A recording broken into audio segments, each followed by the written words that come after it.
Sa game ko na to, napagtanto na malabo talagang maabot yung 100 win streak sa solo. Kaya gagawin na nating trio. Kung ano ang dahilan, kitang-kita nyo naman, sa ban pa lang, ako'y lugi na. Isa lang kasi ang pwedeng iban ko pag solo, pero pag trio kami, may dalawang sure na makikinig sa draft ko. Sa game kasi na to, na-open yung Freya at alam nyo namang ayaw kung kalaban yan. Paano rin kasi yung aking binan. Alam naman natin na isa ko rin kahinaan. At isa pa, kahinaan ko rin yung walang umaalalay sa akin pag umaharas kalaban. Kung may katriyo kasi ko, sure, kayang-kaya nila akong alalayan. Kahit pa isa lang. Halos lahat kasi ng comfort league ko, puro scaling. Kaya prone sa invade, lalo na't yung playstyle ng mga ML player ngayon, puro invade na. Kaya mahihirapan talaga kung yung solo, ipipilit ko pa. Pero kahit na itinigil na natin yung solo, ikatutuwa nyo pa rin naman. Dahil yung mga susunod nating content, meron ng shot call. Hindi ko kasi magawa yun sa solo dahil wala akong shot callan. Pero pag trio kami, pwede kaming mag-discord at shot callan ko sila. Meron na akong nakausap na dalawa. Abangan nyo na lang bukas kung sino to. Pero hindi natin masisigurado na araw-araw sila yung kasama ko. Kasi magkakaiba yung schedule namin. Basta, ipipilit ko na trio palagi yung game bro. At itutuloy pa rin natin sa 653rd day yung ating content dahil nga 1 game per day pa rin naman. Ang pinagkaiba naging trio lang. At yung goal naman natin sa content na to 100 win streak pa rin.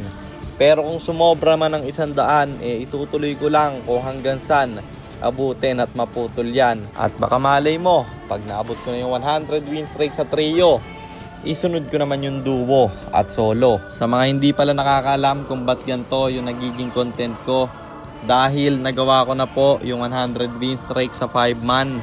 Gusto ko naman abutin yung mga hindi ko pa naaabot men. Kasi kung magpapataas ako ng rank or magpapatop global, nagawa ko na lahat yan Paulit-ulit na lang, kayo'y mauumay lang. Kaya syempre, gagawa tayo ng goal na panibago at panibagong aabutin para hindi kayo maumay men.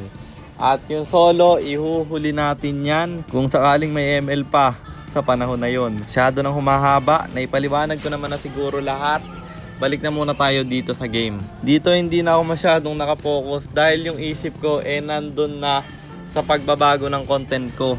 Simula kasi nung hinaras ako nung early, napagtanto ko na ganto at ganto lang ang mangyayari. Mythic rank pa lang to pre, pero ganto na yung laruan ng mga kalaban at hindi talaga kakayanin mag-isa. Kung ang goal ko mag 100 win streak, sobrang hirap kasi ng meta ngayon, sobrang aggressive ng mga player at mahihirapan talaga ako kung ako solo. Gaya nga ng sabi ko, kailangan ko nang aalalay at sobrang lala ng mga ginagawa ko dito dahil nga wala na ako sa focus.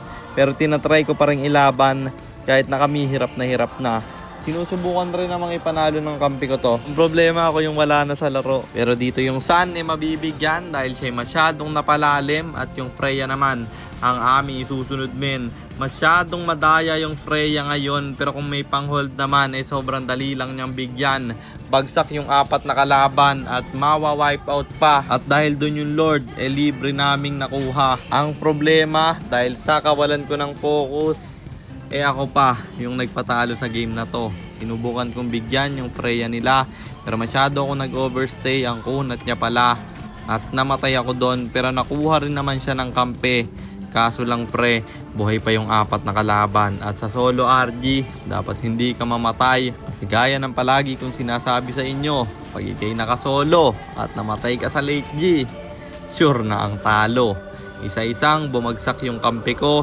3 kaming buhay dito pero nirekta na ng mga kalaban. Sun nag-tower lock at alam naman nating sobrang bilis mag-push niyan.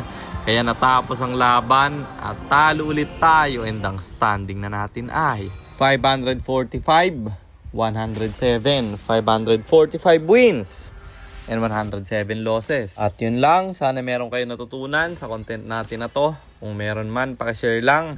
Then after nyo i-share, mag-comment rin kayo ng pa-shoutout para ma-shoutout ko kayo sa mga next nating content. At i-comment nyo na rin ang inyong mga katanungan kasi baka malay mo sa next nating content, comment mo naman ang mapili ko. At para naman sa mga gustong magpa-pilot ng ML account, mag-PM lang kayo, nagre-reply ako. At syempre, may bayad yun. Kahit hanggang anong rank pwede nyo ipapilot, kahit anong hero, pwede nyo ipaspam basta may additional payment pag magpapaspam kayo ng hero. At yun lang guys, sana nag-enjoy kayo sa content natin na to. At shoutout sa iyo Harry De Los Santos, kay Vincent Go, kay Shadow 2K at kay John Marcos Cubay. Maraming salamat sa inyong suporta. Mag-iingat kayo palagi. God bless!